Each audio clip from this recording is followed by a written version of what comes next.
Portal de Convênios. Todas as notícias sobre convênios e outros acordos na administração pública.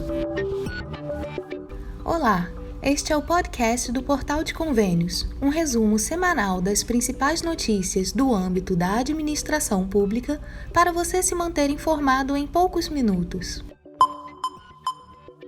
Concurso Público Nacional. Confira o novo cronograma e os locais de prova atualizados.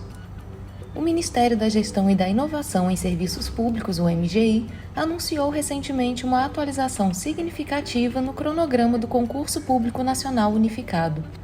A nova programação estabelece que o edital será divulgado em 10 de janeiro, marcando o início de um processo para inúmeros candidatos em todo o país. Este anúncio não apenas estabelece datas importantes, mas também reflete a adaptação e a resposta do Ministério às necessidades dos candidatos.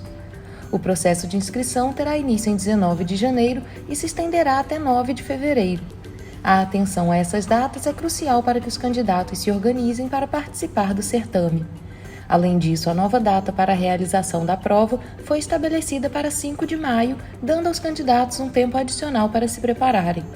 A alteração no cronograma não foi uma decisão isolada do MGI, mas sim o resultado de um diálogo construtivo entre o Ministério e a SES Gran Rio, empresa encarregada da execução do concurso. A escolha da SES Gran Rio, feita na última semana de novembro, foi um passo importante e a subsequente coordenação entre as duas entidades visou garantir um planejamento eficaz e uma execução suave do concurso. Uma das razões fundamentais para a revisão do cronograma foi o feedback dos candidatos, como explicou a ministra Esther Dweck. Muitos expressaram, principalmente através das redes sociais, a necessidade de mais tempo para estudar e se preparar para as provas. Esta mudança demonstra a disposição do Ministério em ouvir e atender às necessidades dos participantes, uma abordagem que valoriza a equidade e a inclusão no processo seletivo. Outra novidade é que a prova agora será realizada em 217 cidades. A mudança também foi definida após diálogo com a empresa selecionada para a realização da prova. A ampliação visa garantir que regiões metropolitanas tenham provas em mais de uma cidade. Acessando portalconvênios.com, você confere as novas cidades que foram incluídas, bem como a lista completa das 217 cidades em que a prova será realizada. As datas estabelecidas no novo cronograma são as seguintes: publicação do edital 10 de janeiro de 2024, inscrições de 19 de janeiro a 9 de fevereiro, divulgação dos dados finais de inscrições 29 de fevereiro, divulgação dos cartões de confirmação 29 de abril, aplicação das provas 5 de maio, divulgação dos resultados das provas objetivas e preliminares das provas discursivas e redação em 3 de junho, divulgação final dos resultados 30 de julho e início da convocação para posse e cursos de formação 5 de agosto de 2024. FPM: 48 cidades foram bloqueadas no segundo decêndio de dezembro. O segundo decêndio de dezembro do Fundo de Participação dos Municípios, o FPM, foi pago na quarta-feira, dia 20, mas 48 cidades poderiam não receber o repasse na data porque estavam bloqueadas. Ao todo, foram repassados 3,6 bilhões de reais para os municípios brasileiros, sendo 3,1 bilhões para cidades do interior e 361 milhões para as capitais. As cidades entram na lista do Sistema Integrado de Administração Financeira, SIAF, quando apresentam alguma irregularidade, seja por pendências previdenciárias ou dívidas com a União. A lista, atualizada no último dia 15, mostrou que a maioria dos municípios bloqueados estava no Rio Grande do Sul, 18 cidades. Por ser uma importante fonte de renda para os municípios de pequeno e médio porte, o consultor de orçamento César Lima afirma que a regularização deve ser feita o quanto antes. O especialista aponta o possível motivo da inclusão de novas cidades na lista. Como aumenta o repasse para a folha, também aumenta as obrigações previdenciárias dos entes, Aí pode ter alguma ligação. Interessante que a prefeitura ajuste, faça o ajuste dessas pendências para que ela possa receber esses valores que ficaram bloqueados. Em relação ao primeiro repasse do mês, quando foram pagos 5,2 bilhões de reais, houve uma queda de 45%. Já na comparação com o mesmo decêndio do ano passado, o valor foi 2% menor, 3,7 bilhões. Os estados que recebem os maiores montantes são, respectivamente, São Paulo, 445 milhões, Minas Gerais, 443 milhões e Bahia, 289 milhões. A prefeita da cidade de São João da Aliança, em Goiás, Débora Domingues, fala que os municípios de pequeno porte, principalmente os que ficam no nordeste do estado, sobrevivem basicamente do FPM e o ICMS. Devido à desaceleração que teve do FPM esse ano, a gente sentiu muita dificuldade. Teve a desaceleração do crescimento, os preços aumentaram, então a maioria dos municípios estão fechando no vermelho. Aqui no meu município eu não vou fechar no vermelho devido a algumas estratégias que a gente teve, leilão de bens móveis, imóveis, economias, que a gente tinha. Então a gente vai, se Deus quiser, conseguir fechar com muita dificuldade, mas nós vamos fechar as contas. Os valores do FPM fazem parte do dinheiro arrecadado pela União por meio de impostos e são repassados aos municípios brasileiros a cada 10 dias.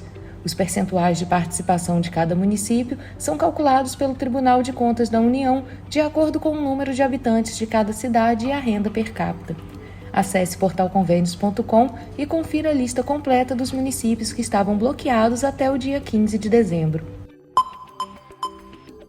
Investe SUS. Prazo para a execução de emendas no segundo ciclo de 2023 terminou sexta-feira.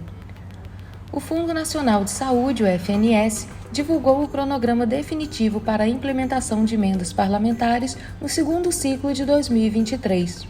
Esta ação é um marco importante, pois assegura que os recursos destinados ao financiamento de projetos de saúde propostos pelos entes da Federação sejam efetivamente disponibilizados aos estados e municípios. A iniciativa segue as diretrizes estabelecidas no parágrafo 11 e 12 do artigo 166 da Constituição Federal e nos artigos 80 e 82 da Lei nº 14.436, de 9 de agosto de 2022, a Lei de Diretrizes Orçamentárias de 2023. Essas normativas asseguram que os procedimentos e a alocação de recursos sejam realizados de forma transparente e eficaz, alinhados com os Objetivos Nacionais de Saúde.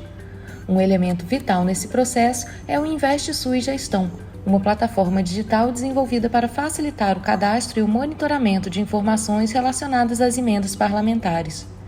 Esta ferramenta permite uma gestão mais eficiente e transparente dos recursos, garantindo que eles sejam alocados onde são mais necessários.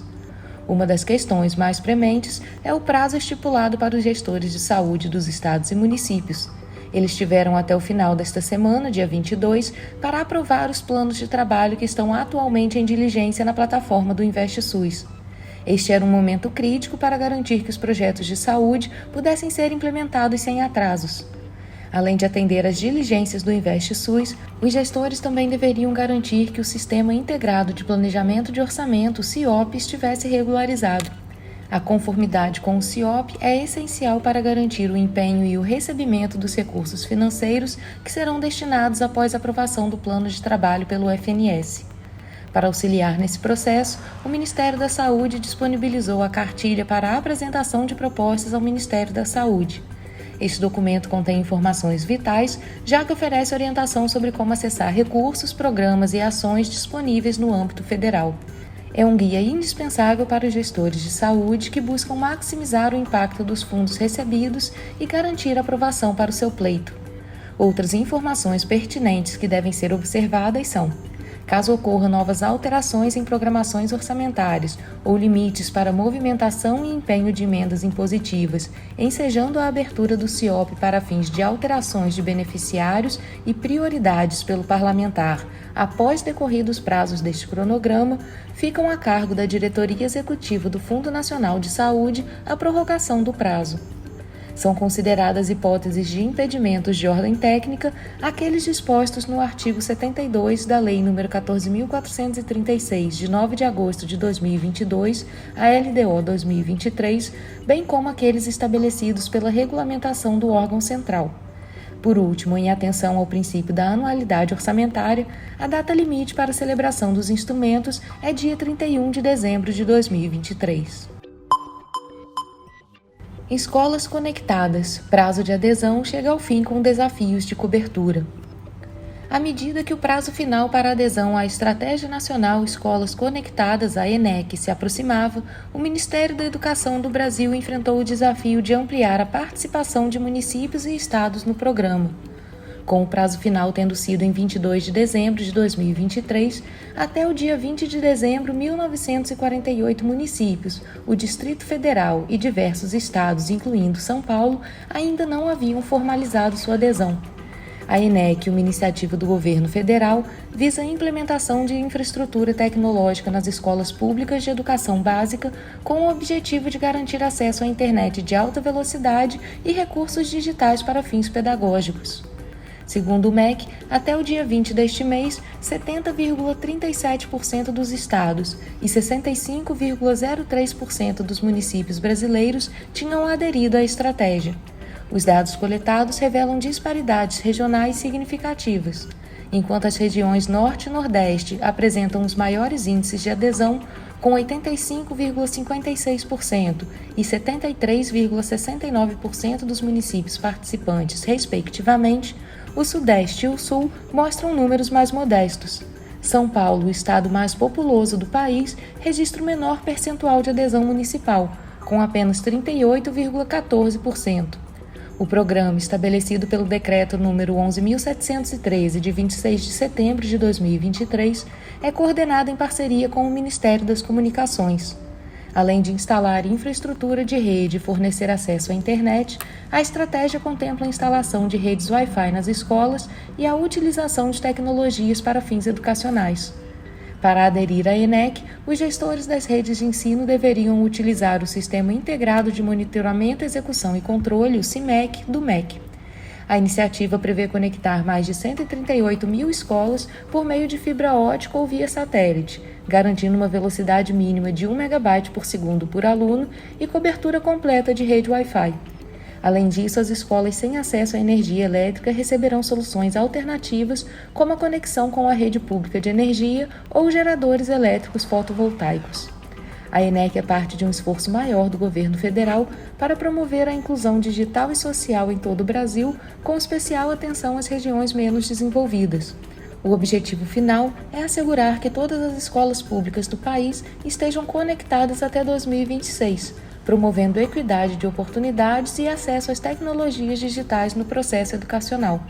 Conforme o fim do prazo de adesão se aproximava, os esforços do MEC se concentraram em aumentar a conscientização e facilitar o processo de adesão para os entes federativos que ainda não estavam participando, uma vez que a adesão dos entes representa um passo fundamental para alcançar a meta de conectividade universal nas escolas públicas do país. Entenda a reforma tributária promulgada no Congresso Nacional. A reforma tributária, objeto de debates há mais de 3 décadas, foi finalmente promulgada na quarta-feira, dia 20 de dezembro, marcando um momento histórico no Congresso Nacional. A cerimônia contou com a presença de figuras dos 3 poderes, incluindo ministros de Estado e a presença destacada do presidente Luiz Inácio Lula da Silva. Essa mudança estrutural na tributação do Brasil simplifica o regime de impostos sobre o consumo, substituindo 5 tributos existentes por 3 novos. A contribuição sobre bens e serviços, a CBS, surge da fusão do IPI, PIS e COFINS, todos federais. Paralelamente, os impostos estadual e municipal, ICMS e ISS, respectivamente, são consolidados no novo Imposto sobre Bens e Serviços, o IBS. Além disso, a reforma introduz o Imposto Seletivo, o IS, focado em bens e serviços considerados nocivos à saúde e ao meio ambiente. A CBS será administrada pelo governo federal, enquanto o IBS contará com uma gestão compartilhada entre estados e municípios. Essa inovação tributária brasileira, inspirada no Imposto sobre Valor Agregado, IVA, um modelo adotado em aproximadamente 170 países, é conhecida como IVA dual, devido à sua composição binária de CBS e IBS. Durante a cerimônia de promulgação, Arthur Lira, presidente da Câmara dos Deputados, enfatizou a relevância dessa transformação tributária para o futuro econômico e social do Brasil. Agora, quem ganha mais vai pagar mais. Aprovamos uma reforma tributária que dará segurança jurídica aos investidores. Tornamos nosso sistema tributário mais previsível e eficiente. Entregamos ao país uma reforma que irá promover o desenvolvimento econômico e social. É a reforma dos brasileiros que precisam de mais empregos, de mais renda e de menos impostos em suas vidas. É a dos empresários de todos os setores da economia que sempre desejaram um sistema tributário racional, equânime. No próximo ano, os parlamentares trabalharão em projetos de lei complementar e iniciarão a segunda etapa da reforma, que mudará a cobrança e o pagamento do imposto de renda. O período de transição para a substituição dos novos impostos no Brasil será de 7 anos. De acordo com o texto da PEC 45 de 2019, a CBS entra em vigor em 2026, inicialmente com uma alíquota de 0,9%.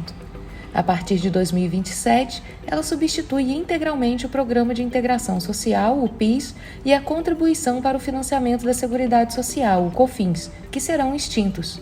No mesmo ano, o Imposto sobre Produtos Industrializados, o IPI, terá suas alíquotas zeradas, exceto em relação aos produtos que tenham industrialização incentivada na Zona Franca de Manaus. Em 2027, entra em cena o IS. O IBS também passa a existir a partir de 2026, a princípio com uma alíquota de teste de 0,1%, cenário que permanece em 2027 e 2028. Entre 2029 e 2032, as alíquotas do Imposto sobre Circulação de Mercadorias e Serviços, o ICMS estadual, e do Imposto sobre Serviços, o ISS municipal, caem de forma gradual. No mesmo período, a alíquota do IBS cresce de forma gradual.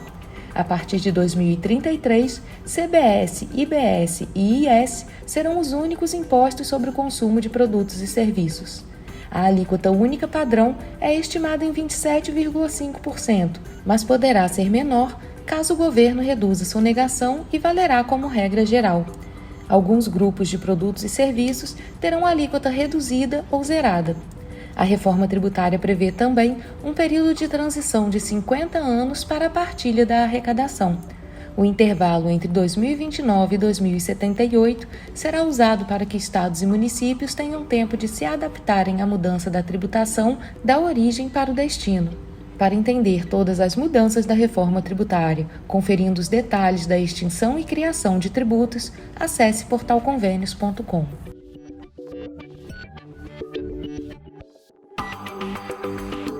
Você ouviu mais um podcast do Portal de Convênios, te atualizando sobre projetos, prazos e ações em administração pública.